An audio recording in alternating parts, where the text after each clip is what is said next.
Welcome to the Shurman Report. Here's Peter Shurman. Well, good to be here. It's been a little while, a couple of years for me. Well, I've been busy, but sitting in front of a microphone and a camera, that's been a long, long time. Welcome. It's like riding the proverbial bicycle, I suppose. Here I am. This is a new adventure for me. While I've been around broadcasting for most of my life, a video show like this means learning new ways to say what I want to say and to show you what I want to show you without messing up. And forgive me when I tell you it's a when I mess up, not an if I mess up. Happy to be with you, 1 or 2 or 1,000 people out there in where I live, Ontario, or my native Quebec, or the rest of Canada, the U.S., where I have so many friends and relatives and I guess fans, anywhere you're listening. If you're watching me in this show, many of you probably do know me. So the question for you is, what's that Peter Shurman going to do this time? And if you and I are just encountering each other for the very first time, well, this show is about who I am mostly. Not every day, just today, so that you'll know what you're dealing with.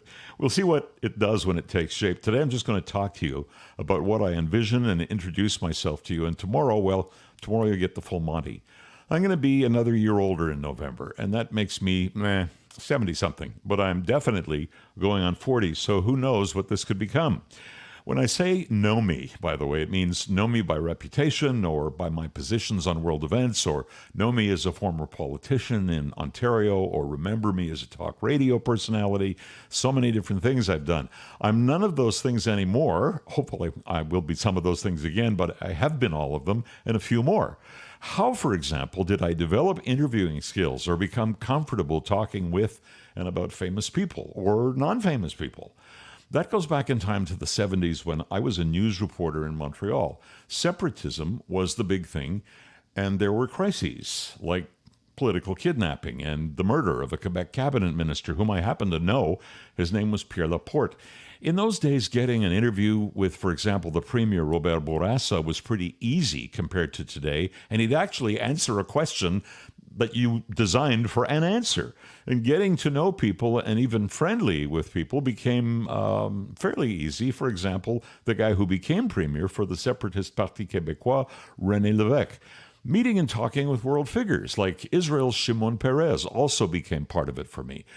The first prime minister I ever met was John Diefenbaker, although he was long finished in politics by then. The first prime minister to ever tell me to F off was Pierre Trudeau, but he wasn't the only one. The prime minister who turned me into a conservative and really tapped into my political interests was Brian Mulroney, who we recently lost.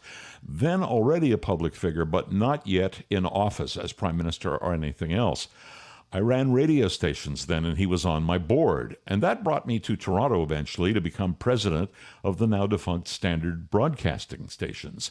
If you're in Montreal, you would, for example, know CJAD. And if you live in Toronto or lived in Toronto, it was CFRB.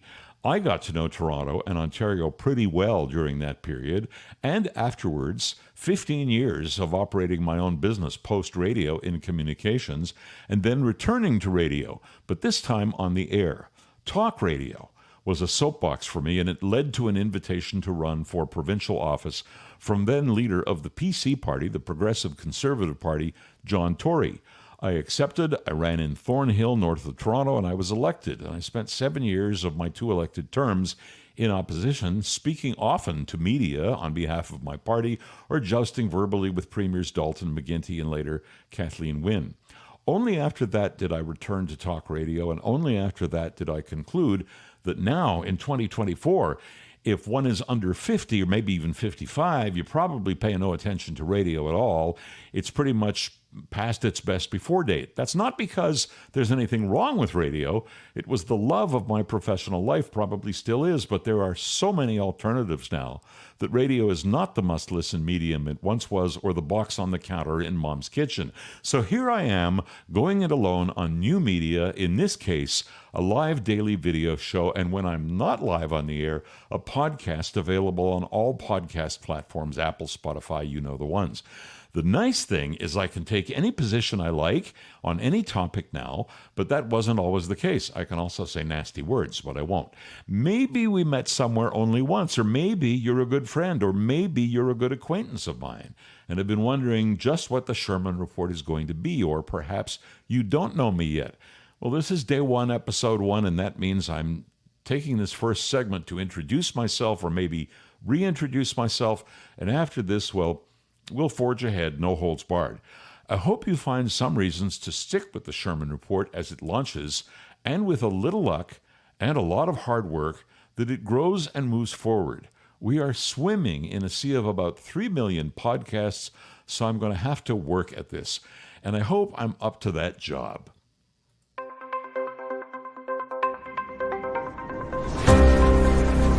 You're with the Shurman Report, daily news commentary available at Apple Podcasts, Spotify, with video posted on YouTube and Facebook.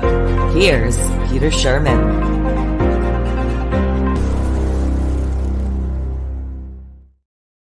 The character in the movie The Shawshank Redemption, do you remember that? He was named Red, and he was played by Morgan Freeman.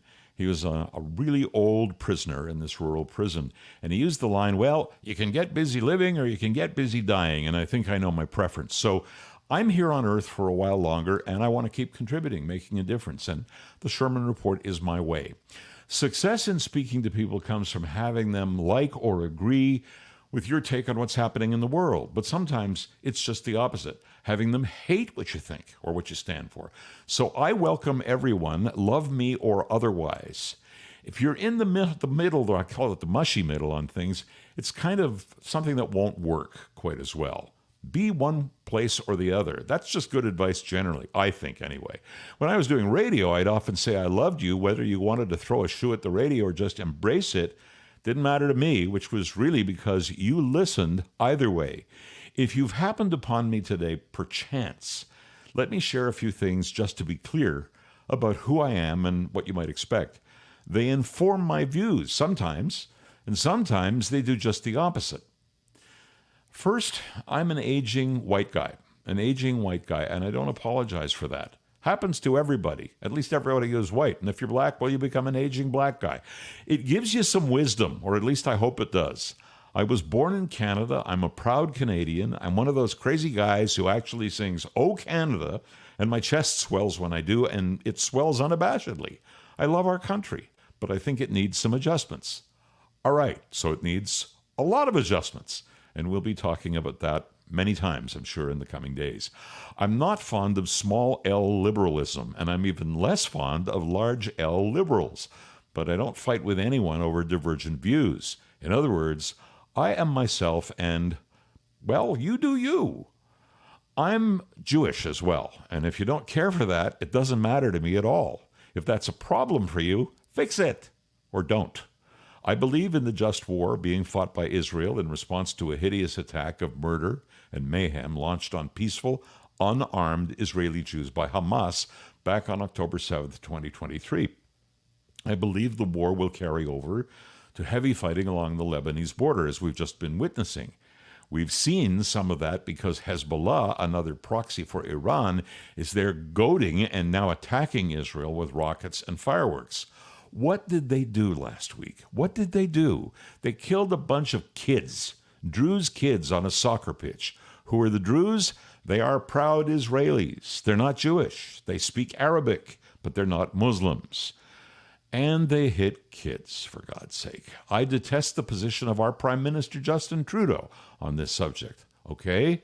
On most subjects. He waves like a weather vane on the topic of Islamophobia, on the topic of Jew hatred, and he's generally untrustworthy. We need a new leader here in Canada. It looks to me like Canadians will throw him out in the fall of 2025, or sooner if we're lucky and an election comes before the deadline.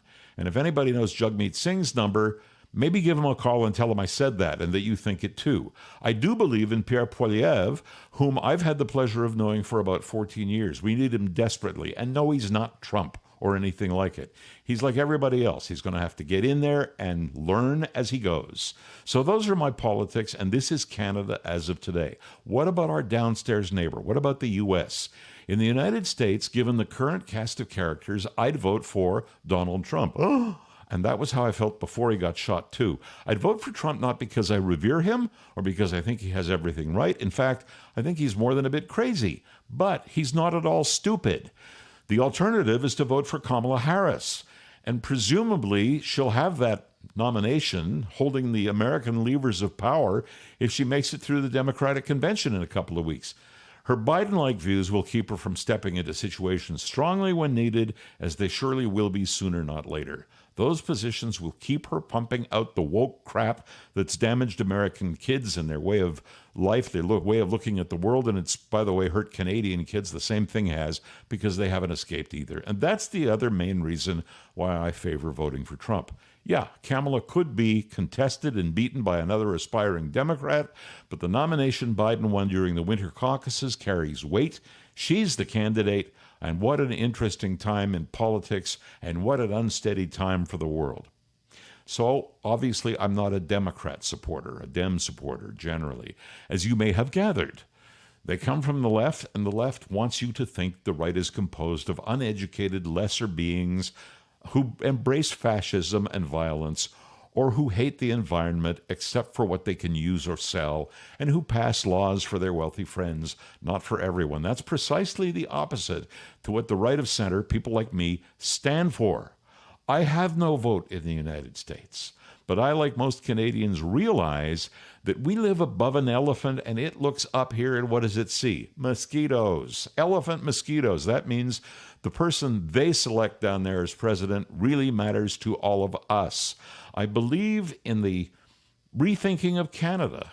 We have untold and unfathomable riches if we just tap into them. We need to revise our attitude on whether the province of Quebec gets to deny the entire country the jobs and revenues that would come from, say, natural gas and oil pipelines going to special ports on the maritime coast. I believe we can have some opportunities, great opportunities heading west. And that will mean revising treaties and agreements with Native people. And if they don't like it, well, same thing as Quebec. Canada should be able to declare what's called eminent domain when it benefits all Canadians. And if I led the government here, it sure as hell would work that way.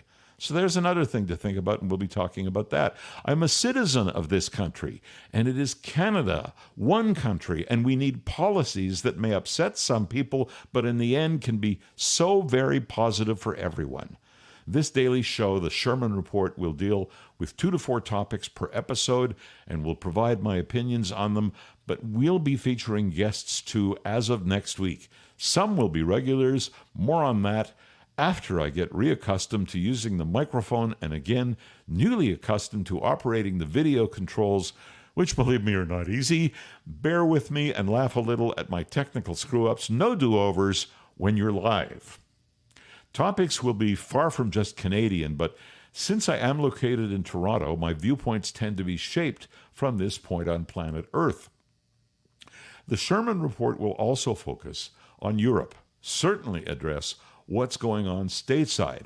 And again, since this is about my opinion, you will or you won't always agree. And if it's 6 or 12 months from now and we're successful, perhaps we'll open up phone lines and get you to contribute live with your own thoughts. Oh my God, talk radio all over again? Maybe. Meanwhile, you can voicemail me and you can email me. You can listen and watch live at 5 p.m. Monday through Friday on YouTube, X, LinkedIn, Facebook, which are selectable by you through 4 click buttons at the bottom of my webpage. If you're not available at 5 p.m., the Shurman Report will be posted to YouTube daily after it's broadcast on the web. The audio portion of the program, which is exactly the same, obviously, except you won't have to look at me, will post daily to all the podcast sites out there, so you can go to Apple or Spotify or iHeart or your own favorite platform and opt to receive the audio podcast of this show, which every day will, like all podcasts, be available to you and be started and stopped to suit your schedule by you on your smartphone or other device. I hope you have a good time with me, sharing or disagreeing with my thoughts, and that you'll have a good time loving what I'm saying or cursing me out for saying it. Either of those things, as I have directly told you, will suffice. If you want to know more, visit the website. It's petershurman.com. That's petershurman.com. Or leave me a voicemail. The button with the microphone on it at the bottom of the webpage allows you to do just that. And again, it's petershurman.com. Everything about this show will be available on my website. Last time I'll say it, petershurman.com. So welcome to the Shurman Report. Tomorrow at 5 p.m., we will get busy.